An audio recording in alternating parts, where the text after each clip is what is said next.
Welcome to the broadcast. It's hard to imagine Venezuela without Hugo Chavez. The nation's dynamic leader for 14 years, he is the face of the country, and his vision dominates its national identity. His life won the hearts and devotion of the masses, and his death cast a shadow of great uncertainty. Hugo Chavez rose from the dirt floors of the slums to lead a revolution that helped transform the lives and image of Venezuela's poor. He provided them with housing, health care, and hope. But in the wake of his death, Chavez also leaves an economy that is bleak, the result of fiscal mismanagement that has saddled his country with a shortage of goods, soaring food prices, sinking oil revenues, and debt. Michelle Begue has been covering the passing of Hugo Chavez in Caracas all week, and as she tells America's Now, whatever happens next, the coming weeks will be critical to the future of Venezuela and Latin America. Outside of the military academy of Caracas, where President Hugo Chavez lies in state, Venezuelans sing his praises as if he were a hero from a legendary tale.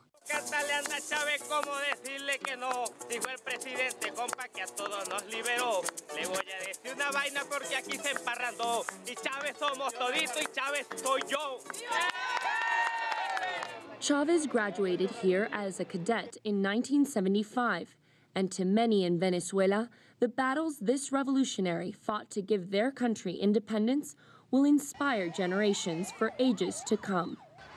Men and women of all ages patiently wait to say one last goodbye to their commander.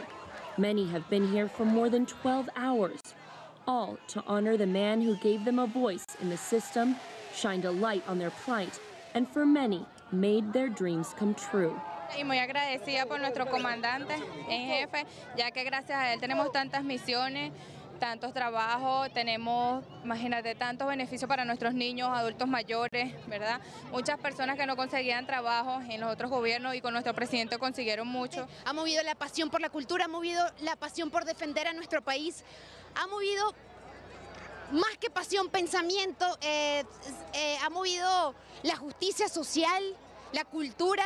Defender a nuestra patria es algo impresionante. Hoy en día todo el mundo conoce Venezuela. Hace 40 años atrás, ¿dónde quedaba Venezuela? ¿En dónde estaba? Nadie le reconocía. Hugo Chavez's over-the-top style and sometimes outrageous assertions made him an instantly recognizable figure on a global scale. And now the world's eyes are fixed on Venezuela, waiting to see what will be the next move for this oil-rich nation. More than 30 world leaders were present at the funeral ceremony for Mr. Chavez. Presidents and princes from countries like Iran, who benefited from Chavez's political support, and Cuba, which received 2/3 of its oil from Venezuela in return for medical care. Bolivia's president brought a large delegation to pay respects to his longtime comrade who helped produce and refine oil in Bolivia. For Venezuela to continue to aid their allies, analysts say Hugo Chavez's government must remain in power. But can Chavismo survive without Chavez?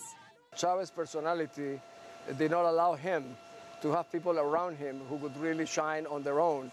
So as a consequence, they are minor figures. All of them are minor figures. And Chavez is not easily replicated by his own party. So they have to try to come together in order to preserve the unity of their own movement. Back in December of last year, Chavez handpicked Nicolás Maduro as his successor.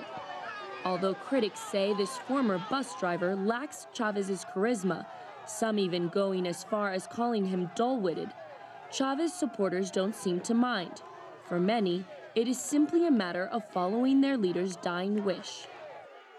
Hoy estamos jurando, Chávez, te juro que voto por Maduro. While the millions of supporters marching in the streets just hours after Chavez's death may make it seem as though they will remain united at least through elections, some say this may not be enough in the long run. De pronto aparecerá con el correr del tiempo algunas fracciones, digamos, habrán algunos conflictos sin duda, no sé si estarán en capacidad de resolverlos. If the Chavistas are to remain faithful to their deceased leader's ideology, then issues such as broken relations with the United States are unlikely to change, say analysts. Hugo Chavez was known to be the U.S.'s most vocal critic. I think they were going to try to deepen the differences in order to be, in a way, holier than thou, to prove that they are more Chavista than Chavez. So they have to prove themselves that they are strong believers in the revolution. So I am afraid that the consequences for Venezuela will be tough because they will harden the stand, and at the same time they will not open up to the United States, for example. It has been less than a week since President Hugo Chavez's death, and the opposition has acted with respectful reverence during this period of mourning. In a press conference Friday, the opposition candidate most likely to run against Maduro, Enrique Capriles, stated that his party had asked to attend Chavez's funeral, but was told it would be better not to come. Sabe que yo siento un profundo respeto por todos, afecto, que amo mi país. Although the nation's last election proved that the opposition was a formidable force with 6.1 million votes, on the streets of Caracas this week, the only thing visible to most is a sea of Chavista red. And in the air, the only thing heard are the songs of patriots praising the legacy of their revolutionary ruler, high into the sky.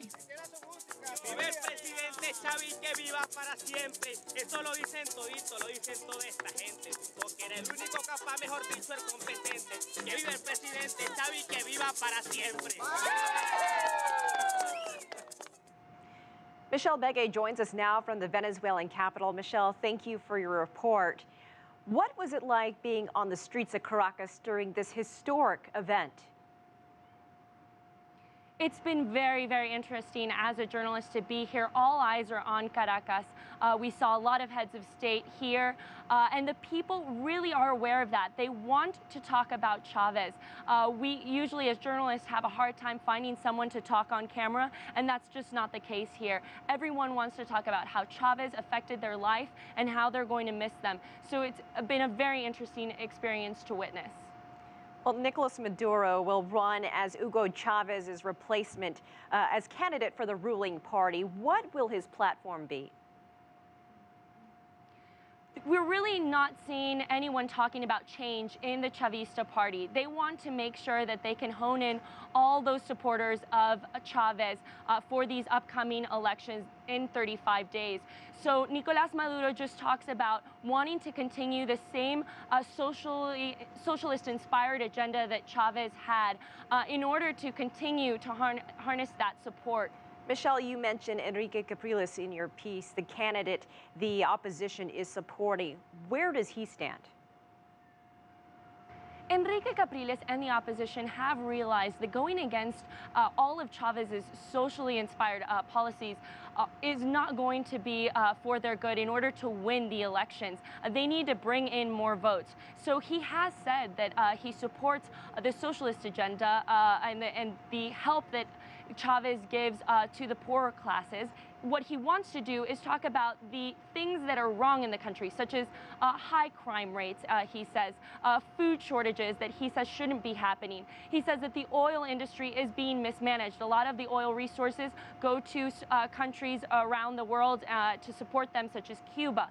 And he says that this shouldn't be happening, that resources should be kept in the country to make sure that people are getting the jobs that they need and are being given food supplies, which at times things like sugar aren't available. He also talks about the housing crisis that's going on in the country that he says shouldn't be happening. Obviously, this problem happened before Chavez was in power, but Chavez has not taken care of it, as there is a 2 million housing shortage in the country. These are all problems that Enrique Capriles talks about, that he says that he will be able to focus on and change. We'll just have to see if that message is what people want to hear come April 14th.